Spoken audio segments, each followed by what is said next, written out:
Hello friends, இன்றைக்கி நம்ம சூப்பரான தேங்காய் பால் பாயாசம் எப்படி செய்யலாம்னு பார்க்கலாங்க. அதுக்கு ஒரு வடை சட்டியில் 2 டேபிள் ஸ்பூன் பாசிப்பருப்பு எடுத்துக்கோங்க. அதை மீடியம் ஃப்ளேமில் வச்சு அதை நல்லா வறுத்து எடுத்துக்கோங்க.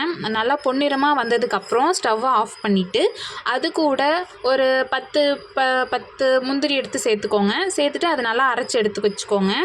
நெக்ஸ்ட்டு ஒரு பேனில் உங்களுக்கு எந்த அளவுக்கு சுகர் வேணுமோ அந்த அளவுக்கு சுகர் சேர்த்திக்கோங்க. நான் 1 கப் சுகர் சேர்த்துருக்கேன். அதுக்கு 1/4 டம்ளர் தண்ணி ஊற்றிக்கோங்க. அது நல்லா கொதித்து நல்லா கொதிக்கணும். சர்க்கரை பாகு ஆகும்னு சொல்லுவாங்களா, அந்தளவு ஆனதுக்கப்புறமா அது கூட நம்ம பொடி பண்ணி வச்சுருக்கோம் இல்லையா, அதை சேர்த்துக்கோங்க. நான் 3 டேபிள் ஸ்பூன் சேர்த்துருக்கேன். சேர்த்துட்டு நல்லா மிக்ஸ் பண்ணி விட்டுருங்க. அது அந்த கட்டி கட்டியாலாம் இருக்கக்கூடாது. அது இல்லாத மாதிரி நல்லா மிக்ஸ் பண்ணி விட்டுருங்க. பண்ணினதுக்கு அப்புறமா நான் ஒரு மூடி தேங்காய் துருவி அதில் தேங்காய் பால் எடுத்து வச்சுருக்கேன். 1 கப் தேங்காய் பால் நான் உள்ளே சேர்த்திக்கிறேன். சேர்த்துட்டு நல்லா மிக்ஸ் பண்ணி விட்டுருங்க. ஒரு 5 மினிட்ஸில் இந்த மாதிரி நல்லா திரண்டு வரும்.